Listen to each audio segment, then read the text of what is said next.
Thank you, Abigail. And we have a special guest in studio today. This is Kristy Towson.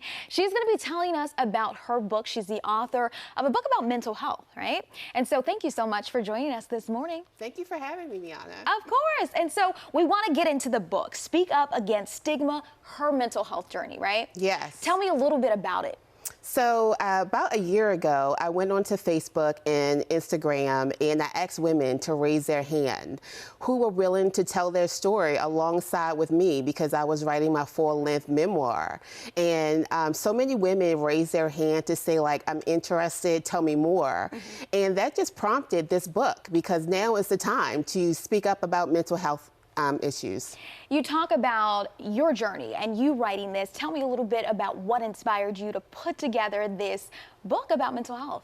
Well, it's the stigma. You know, many people don't talk about their mental health because of the stigma, because of what people may think, because of what people may say. And I didn't want to be a part of that group anymore. And I felt that so many people were suffering because they were suffering in silence, that I just wanted to be a voice to help other people spread the word about mental illness and the things that you can do to, you know, promote healthy mental health.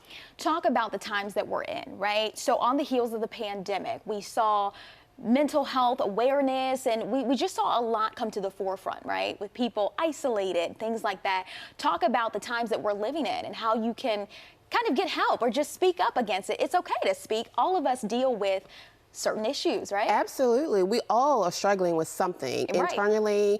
And so the more that we can have compassion for one another, the more that we can just understand the different journeys that people take, the better that we will be.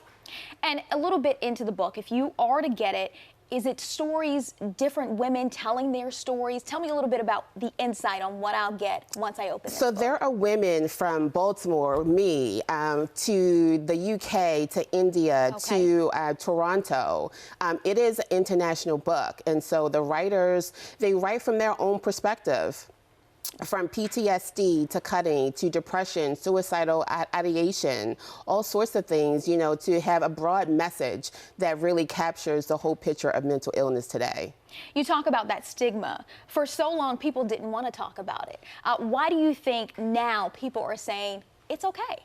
I can talk about it. I can share my experience. That's a really good question. And I think because we're talking more about it, the barriers of mental health are starting to come down. And so people are starting to feel more comfortable, more at ease. And, you know, because there's so much more compassion out there for those who suffer with a mental illness, that I think it's just making it easier. Absolutely. Now, where can we find your book? You say it's on top 100 on Amazon. Yes. Tell me a little bit. How can we find it? How can we get it? It's on Amazon right now. The last time I checked, we were at number 3. Okay. So, and a portion of the sales go to NAMI, Metropolitan Baltimore. So support, support, support. Alrighty, support, support, support. That book can be found on Amazon. Go get it.